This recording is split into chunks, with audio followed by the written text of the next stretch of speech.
Pois é, hoje a gente está aqui conversando com você sobre algumas das doenças infecto-contagiosas que têm perturbado a nossa vida em diferentes lugares do nosso país, né? Falando sobre a febre amarela, a malária, um pouquinho sobre a dengue também, porque o que a gente quer é provocar você, para depois você ir lá pesquisar, buscar mais informações e ficar ligado da importância de, ao aparecerem sintomas, você procurar um médico sem pânico, né? Não precisa ficar aqui em pânico, mas procurar um médico para saber exatamente o que é que tem e tomar as medidas preventivas adequadas. Então, febre amarela e a dengue, que estão tão incomodando aí, especialmente a dengue, como é que a gente prioriza essas questões? Como é que a gente se previne em relação a elas? Deixa eu fazer, o André pode comentar isso também, e bem. Deixa eu fazer só um esclarecimento, assim, para contextualizar bem essas três doenças, já que a gente está falando delas, né? São todas três transmitidas por um vetor invertebrado, por um mosquito. Duas delas, a febre amarela e a dengue, são causadas por um vírus. Isso, sob o ponto de vista do paciente ou do médico, tem relativamente pouca importância do ponto de vista da prevenção.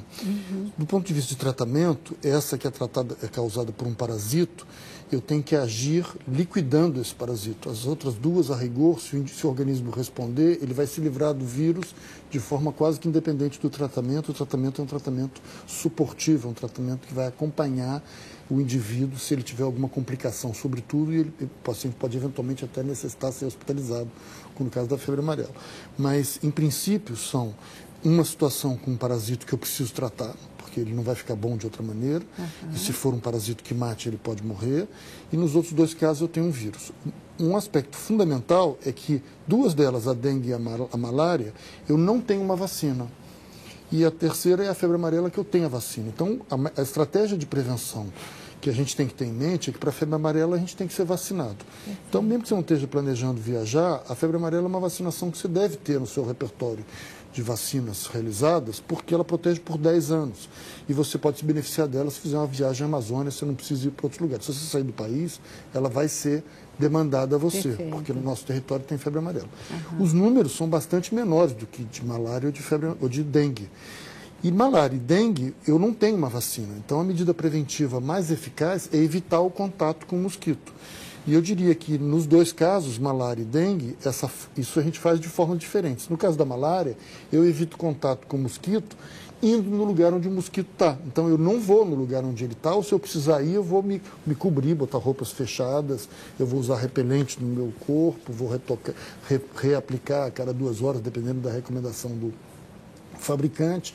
Eu vou evitar os horários de transmissão, que no caso da malária são no finalzinho da tarde até o início do amanhecer, e com essas medidas, em princípio, dormir com janelas teladas, às vezes você deve usar, se não tiver outra proteção, um mosquiteiro impregnado, então, na verdade, com inseticida. Então, na verdade, essas são as medidas que evitam com que você tenha contato com o mosquito. No caso que o doutor André evocou aqui, por exemplo, dentro da floresta, na Mata Atlântica, você tem que evitar entrar dentro da floresta. Quer dizer, não bastou você ir na cachoeira.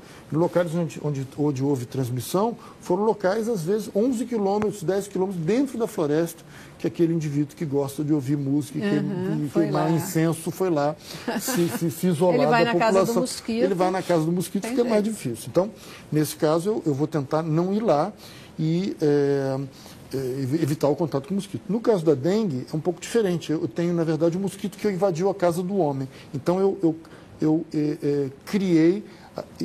permiti a proliferação do mosquito no ambiente urbano, criando locais que facilitam os criadouros do transmissor. Então, a população precisa efetivamente participar e os mecanismos são da visita, inclusive, do agente de saúde que vai visitar a nossa residência para ver se você não deixou um pratinho com água que vai favorecer com muita facilidade o criador do mosquito da dengue, né? É interessante porque esse ano a gente teve eu vi outro dia uma notícia de que esse ano a gente teve mais casos de dengue, né? Por exemplo, aqui no Brasil.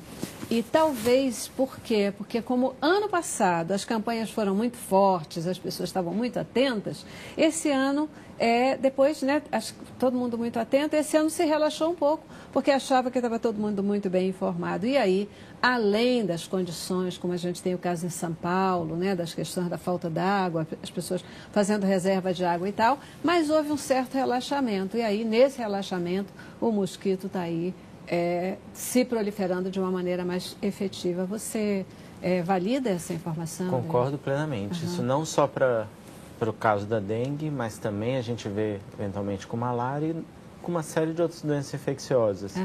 Né?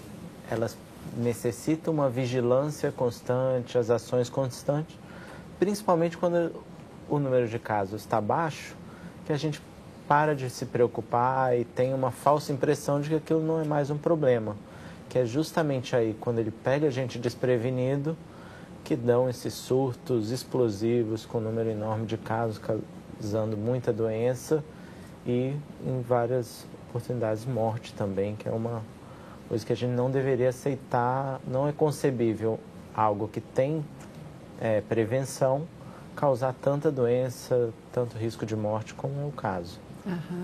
Eu estava falando no início do programa que muitas vezes a gente não sabe como enfrentar essas doenças, né? Não sabe o que fazer, como tratá-las. Mas o mais importante é isso.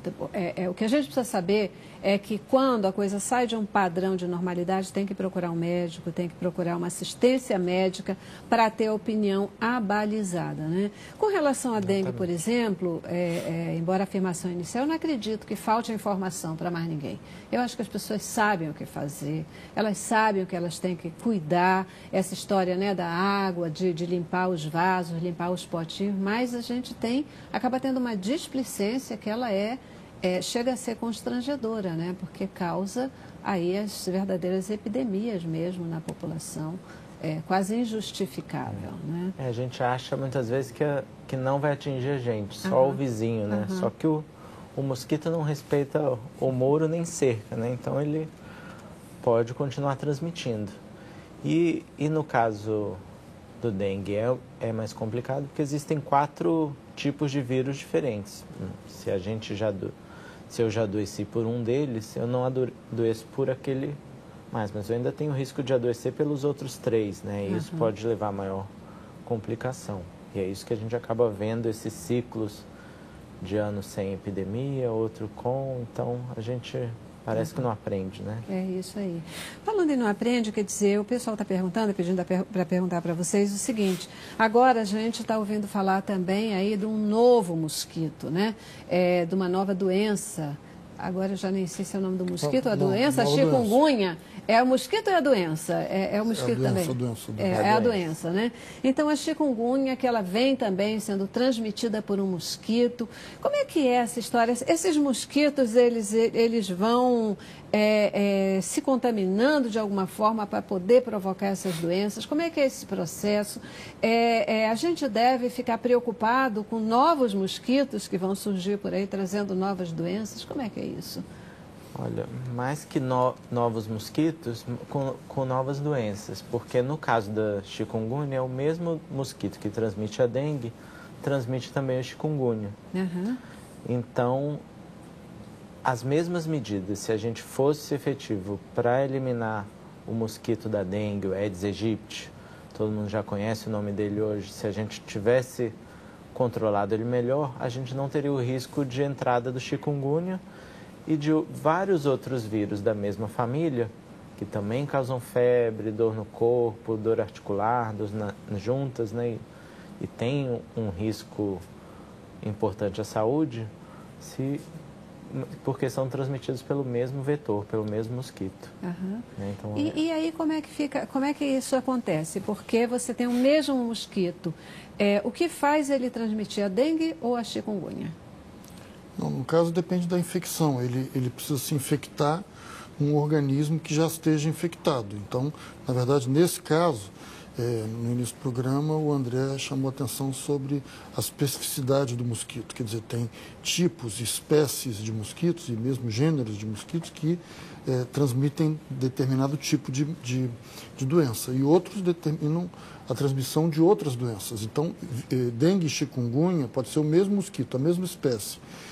No caso da malária, por exemplo, não é o mesmo da dengue e da chikungunya, é um outro bem diferente, mas para você ter uma ideia, tem 100 tipos de plasmódios, que é o parasito que infecta, que causa malária. Desses 100, 5 causam malária no homem.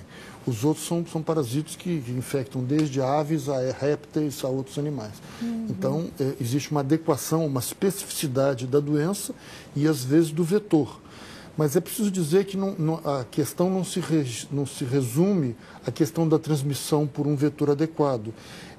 Esse surgimento de novas doenças tem várias razões, né? A primeira dela é que pode ser uma doença que, na verdade, mudou de localidade. Isso pode acontecer. Nós temos hoje facilidades de deslocamento muito grandes, né? Então, a gente não tem, como eu estava lhe dizendo, malária sendo transmitida fora da Amazônia, a não ser uma proporção absolutamente ridícula, mas eu tenho que estar atento. O problema da fora da Amazônia é um problema que chama vigilância. E o problema que está na Amazônia é um problema que chama controle. Eu tenho que controlar onde tem muito e vigiar para que não surja, não ressurja onde ela não existe, porque geralmente onde ela não existe já existiu e a gente chama a gente diz que é um local vulnerável. Então pode acontecer de pessoas viajarem com doença e pode acontecer, imagina o que acontece se chegar um sujeito angolano e se instalar numa favela em Acari ou em Caxias, ele pode perfeitamente, porque existe um vetor em 80% do nosso território, causar malária em outros indivíduos ali. Então, a Secretaria de Saúde tem que estar atentas para evitar a transmissão. Então, deslocamento de pessoas infectadas ou de mosquitos. Por isso que as companhias aéreas sérias fazem, quando saem daqui, mesmo do Rio de Janeiro, que é um pouco exagero, mas pode acontecer para o mosquito da dengue, eles passam um inseticida nos corredores, as aeromoças passam aquele inseticida para ter certeza que não vai levar um mosquito, porque isso acontece, o mosquito também viaja. E se estiver no avião, pode causar, como já aconteceu, microepidemias em Nice, em Berlim, em qualquer lugar. Porque o mosquito chega lá e causa malária para alguns indivíduos. Então, esse eu acho que é um conceito importante. O outro é que os vírus ou os parasitos podem ser transmitidos de animais para homens. Isso pode acontecer por alguma razão. Pode acontecer, como muito provavelmente aconteceu, do CIV, que é o vírus de imunodeficiência simiana, que se adequou ao homem num determinado momento e passou a surgir uma nova doença, que na verdade foi a adaptação ao homem de uma doença que já existia em outros animais. Para a malária isso pode acontecer possivelmente também, e pode acontecer, mesmo os parasitos que hoje causam malária sabidamente há muito tempo no homem, eles parecem terem surgido, no caso da malária mais letal, mais virulenta que nós conhecemos, ela veio do gorila, se estima que há uns 10 mil anos atrás, houve uma passagem, ela se adaptou mais ou menos mal até, porque o parasito que mata não é um bom parasito, e nós temos uma doença que surgiu porque passou de um animal para o homem. E, por fim, pode acontecer uma mutação.